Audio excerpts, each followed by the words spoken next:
before you decide to invest in a lot of time with a potential partner, here are 5 topics that you should talk about with them. Standard of living, religiosity, family, location, and culture. So in the last video, we talked about, measuring compatibility versus love with a potential partner, and we pretty much summarized that, you can't measure love, and at the same time, you can't overlook compatibility. So while figuring out if you're compatible with someone or not, you should ask yourself throughout that process if you have feelings of love towards the person.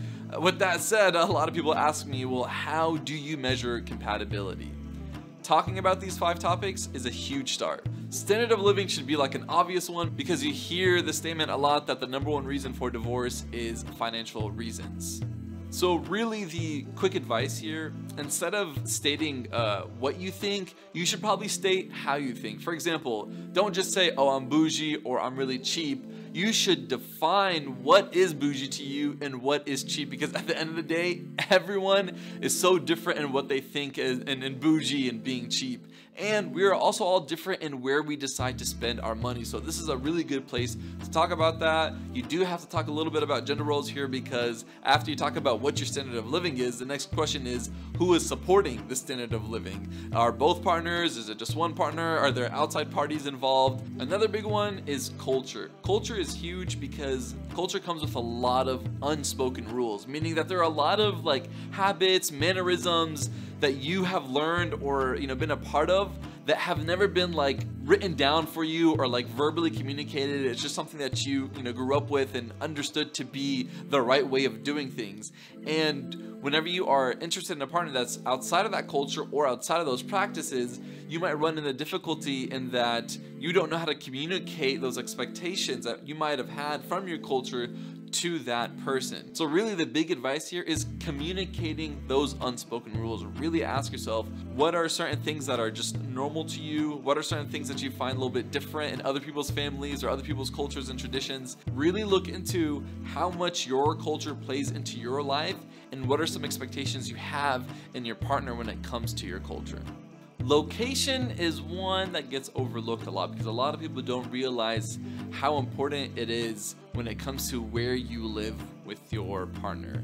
And one big conversation piece you need to have is, how far do you want to live away from your family, from your friends, or more importantly, your comfort zone? Some people who've never lived away from their family and friends don't know what that's like, and so you need to take that into consideration when choosing a partner. People's career paths are completely different in different cities. Someone can grow in their career in one city and maybe they won't be able to in another. Mental health is a huge aspect as well. Somebody can be extremely happy and proactive depending on their location, and then they can be depressed in another. Quick second, if you're enjoying this video, please like, share, and subscribe. That would definitely help out the page a lot. And if you would like to sponsor so I can continue making these videos for you guys, I'm gonna leave my Venmo account and my Coffee account on the bottom so that you can sponsor me and help me continue doing this work. Family is a big one, of course, especially when it comes to your relationship with your family and what you expect your partner and what types of interactions you would want them to have with your family. Now, a lot of people say that, oh, people are pretty much a copy of, their parents, and that's not completely true. But what we can say is true is that, you can have, for example, strict parents that have 2 kids. One of them turned out strict and one of them didn't. So it could be that one person liked or agreed with what their parents were teaching and the other person didn't, and they both had an impact and an influence on their children's life. However, the results were different. So understand the result of the experience of you and your partner's relationship and interactions with their families and the influence. So it's not just what's the influence, it's the influence and the result. So the big key here is you want to understand you and your potential partner's influences from their families and the results of those interactions and experiences. Religiosity is definitely an important one. You definitely want to understand what are your religious expectations on yourself and on your potential partner. Now, the big advice here, and I want to start off with advice, is being honest and not relying on potential. I think the biggest mistake that happens here is that, let's say someone religious, really likes someone that's non-religious, and however they absolutely must have someone that is religious. So what they do is that they hope and expect that their potential partner will eventually become religious, that they might have potential to become religious one day, or vice versa. The person that's not religious hopes that their potential partner will become less religious throughout time.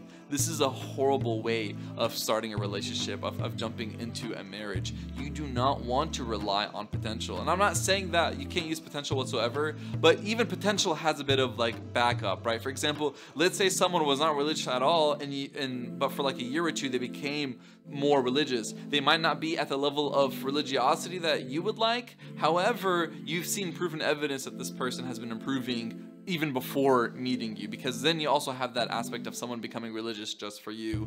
Nonetheless, religiosity isn't just like a ladder where there are people who are rather not religious or religious. There are different types of religiosities. There are people who are spiritually religious, there are people who are ritualistically religious, there are people who are communally religious. I understand some of y'all want to say, oh, I'm all three, but at the end of the day, there is one that you connect with God more, and there are others that you lack in, and you want to communicate that with your partner honestly. Don't rely on potential, but be true, because you are marrying the person that's in front of you, not who you hope they become. If you enjoyed this video, please like, share, and subscribe, and stay tuned for the next upcoming videos.